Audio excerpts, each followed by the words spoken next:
ये बिल्डिंग जो आप देख रहे हो, इसी बिल्डिंग में सिस्टम के सामने 9 लोगों की जिंदा जलकर मौत हो गई और सिस्टम वहीं खड़ा देखता रह गया। बीते कुछ महीनों में हमने देखा कि किस तरीके से सरकारी सिस्टम फेल हो रहा है। पहले नोएडा के युवराज मेहता की मौत और फिर दिल्ली के जनकपुरी में कमल ध्यानी की दिल्ली जल बोर्ड के गहरे गड्ढे में गिरकर मौत। ये तो वो घटनाएं हैं जो सोशल मीडिया पर हाईलाइट हो जाती हैं, लेकिन और न जाने कितनी ही घटनाएं इस देश में ऐसी घटती हैं जिनके बारे में बात तक नहीं की जाती। लेकिन इन सब घटनाओं के बाद भी सिस्टम के कानों पर जूं नहीं रेंग रही है, ना ही वो इन सब से सबक सीखने को तैयार है। हाल ही में दिल्ली के पालम में इसी सिस्टम फेलियर के कारण एक ही परिवार के 9 लोगों की जान चली गई। दिल्ली के पालम में एक भयानक अग्निकांड हुआ। 18 मार्च सुबह के 6:30 बजे अचानक दिल्ली के पालम की बिल्डिंग में लोगों की चीख पुकार आने लगी। वहां के लोकल लोगों ने घर में फंसे लोगों की हेल्प करने की कोशिश की, लेकिन आग इतनी तेज थी कि वो कुछ नहीं कर पाए। जिस बिल्डिंग में आग लगी वो बिल्डिंग मेन मार्केट में थी। बिल्डिंग 4 मंजिल की थी, जिसमें से 2 फ्लोर्स पर दुकान थी और 2 पर फैमिली रहती थी। ये दुकान कॉस्मेटिक और गारमेंट्स की थी। आग इतनी भीषण थी कि उसमें फंसे कुछ लोग तो ऊपर से ही कूद गए, जिसमें से एक लड़का 25% जला हुआ था और एक लड़के ने अपनी 1.5 साल की बेटी को ऊपर से फेंका और खुद भी कूद गया। कितने लोग थे इस वक्त इनके घर पे जब ये हादसा हुआ? इनके घर पे 12 लोग थे इस टाइम, जिसमें से एक लड़का पीछे की छत पे कूदा, वो 25% के करीब जला हुआ था।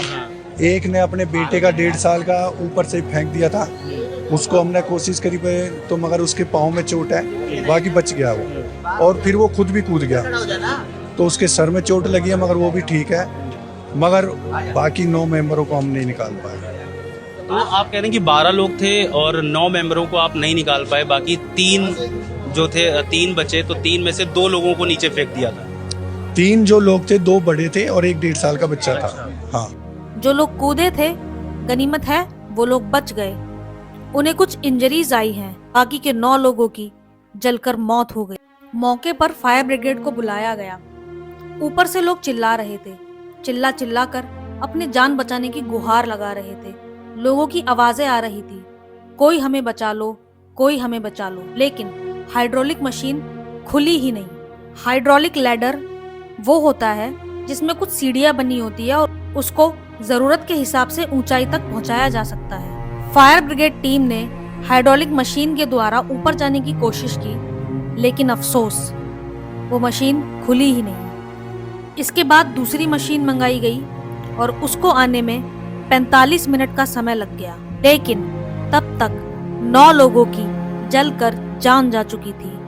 फायर ब्रिगेड की टीम के सामने ही 9 लोग जिंदा जल गए। वहां पर मौजूद जिन भी लोगों ने इस हादसे को देखा, उन सब की आंखें नम थी। शर्मा, उसके बारे में यह जी कि कल सवेरे 6:30 बजे के करीब इसमें आग सुलगी थी थोड़ी सी। जब ही हमारे को पता लग गया, जब ही मैंने सब पे फोन कर दिया और लोग भी इकट्ठे होके आ गए। फायर ब्रिगेड भी थोड़ी देर बाद आ चुकी थी, लेकिन फायर ब्रिगेड बिल्कुल नाकाम थी। उसके पास पानी भी कम था और उसने पानी बुझाने की कोशिश करी, आग बुझाने की, लेकिन उन्होंने लोगों को बचाने की कोई कोशिश नहीं की और उन्होंने हमारी भी नहीं मानी। हमने उनसे कहा नहीं कि भाई ऊपर से जंप करवा देते हैं, हम बचा लेंगे लोगों को, लेकिन उन्होंने मानी नहीं। उनको उनकी हाइड्रोलिक जो मशीन है वो खुली नहीं। तो मैं तो यही मानूंगा, कल का जो हमारा ये इतना बड़ा हादसा और त्रासदी हुई है हमारे मार्केट में, इसकी दोषी फायर ब्रिगेड है। अगर वो हमारे को नहीं रोकती तो हम अपने लोगों को अवश्य बचाते। अब मेरा सवाल सिस्टम से है कि क्यों हम बार बार लोगों की जान बचाने में फेल हो जाते हैं? क्यों दूसरी हाइड्रोलिक मशीन को आने में इतना वक्त लगा? क्या फायर डिपार्टमेंट मशीन या अपने इक्विपमेंट्स की मेंटेनेंस नहीं करता? फायर सिस्टम की इतनी बड़ी लापरवाही से 9 लोगों की जिंदा जलकर मौत हो गई। क्यों हर बार सिस्टम के सामने लोगों की जान चली जाती है और सिस्टम बेबस होकर तमाशा देखता रहता है? न जाने ये सिस्टम कब अपनी जिम्मेदारी समझेगा और ईमानदारी से काम करेगा। खैर, ये कहना गलत नहीं होगा कि इस अग्निकांड में हुए 9 लोगों की मौत का जिम्मेदार ये सिस्टम ही है। आप लोग सिस्टम पर भरोसा ना करें, अपना ध्यान खुद रखें, क्योंकि या तो सिस्टम मौके पर पहुंचता ही नहीं है और अगर पहुंच भी जाता है तो रेस्क्यू करने में ही फेल हो जाता है। मिलेंगे आपसे एक और नई कहानी के साथ।